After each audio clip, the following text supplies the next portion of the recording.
Hi everyone, welcome. Okay, so my name is Akasha, and today we're gonna be reacting to um, ASAPscience's video. What happens when you die? And apparently, according to them, it's way different than you think. So it's just my reaction. So we'll see. What does it feel like to die? It's a question that many are curious, if not a little scared about, but scientists are now closer than ever to understanding what actually happens while you're dying. Recently, researchers studied the brains and bodies of dying people to gain new insight into what it feels like as you die.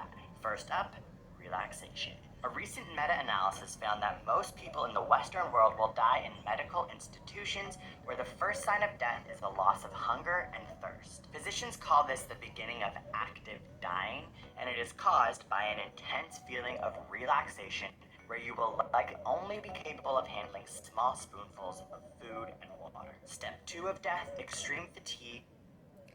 Wow. So if you're in a hospital and it's not looking too good, and suddenly you're not hungry anymore. Oh my goodness, that's interesting. You lose your appetite and feeling of thirst. Well, I guess because your body knows it doesn't. There's no point to taking in more energy if it's not going to use it. And that's my guess. I don't know. Let's continue. And unconsciousness. One study found that 72% of patients in this phase of death reported pre-death dreams involving reuniting with people who had already died. 59% said that they dreamed of getting ready to travel somewhere, and 28% dreamed of meaningful experiences from their past. These pre-death dreams are happening because at this time you are mostly asleep and even into unconsciousness. This means that if someone tries to physically wake you up, nothing will happen. The thing is, studies of unconscious patients show that when they did eventually wake up from being unconscious, they thought they were only just asleep. Essentially, you are not going to be aware of going in and out of consciousness. Some reports say that this stage of dying feels a bit like when you can't get out of bed from an intense cold or flu, but when you are dying, the sleep is no longer rejuvenating and the fatigue is consistent. Because at times you are now unconscious, it's harder to plan for oral medications, so at this point you might be hooked up to syringe pumps or suppositories in order to get oral medications or dying aids for death. Step 3 of death, seeing light. At this point, studies show that your heart will beat less forcefully, your blood pressure will fall, and your organs, including your brain, will function less. Essentially, your brain is trying to conserve energy as it slowly dies, and this causes your brain to lose the power of inhibition. You may have heard people talking about seeing the light or moving towards the light during near-death experiences. Brain studies on rats show that a dying brain's lack of inhibition causes the visual brain system to fire. This has also been found in some human studies as well, which may explain why many people report this phenomenon of seeing light as their brain begins to die. Step 4 of death, scary breathing. Known as the death rattle, an unconscious person's breathing still follows the automatic patterns generated by the respiratory system of their brain, but they don't have proper awareness of their mouth and throat, so saliva builds up. The saliva in the back of the throat mixed with the automatic quick breaths creates loud breathing noises that many people will observe as disturbing, but it's important to note that the person dying is actually feeling no distress. In fact, the reason that this is happening to the dying person is because physiologically they are so relaxed. Step 5 of death, brain surging. A 2000 Okay, like I understand where they're coming from, because it's a natural process and everything, but you do have to kind of imagine being someone that maybe doesn't know that, and you just hear like this, you know, just cryptic, morbid sound just coming from someone's mouth when they're, you know, on their deathbed. That's gotta be pretty, it's gotta be pretty freaky. But let's continue.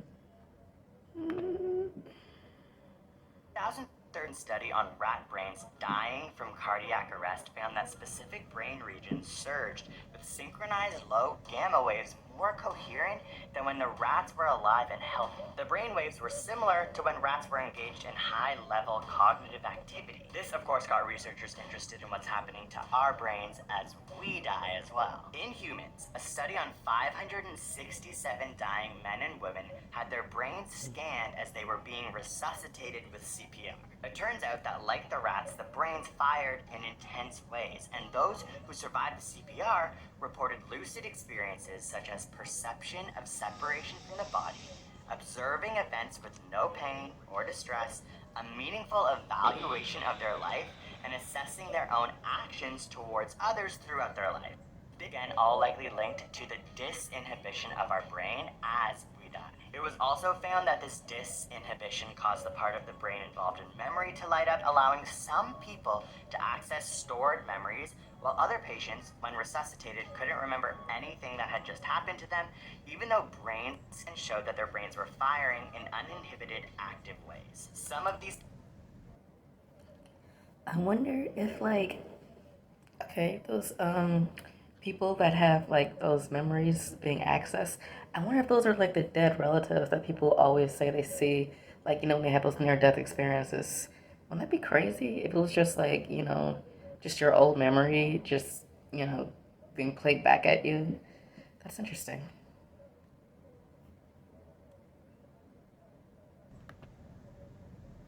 patients reported knowing that they were dying, but also that they were going towards a place that felt like home. One other study of a man's brain while dying found that his brain activation was similar to people who were on the psychedelic drug DMT. But more recent studies found resuscitated dying people reported that what they had experienced right before death felt different than hallucinations, illusions, or even dreams.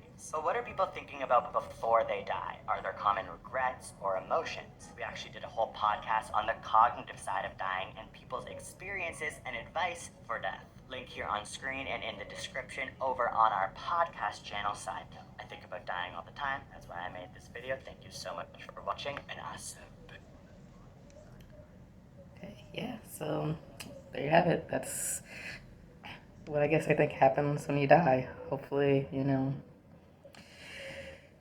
hopefully it's a long time before anyone has to worry about that or experience it. But Nakasha, and just want to try something new today, so here we are.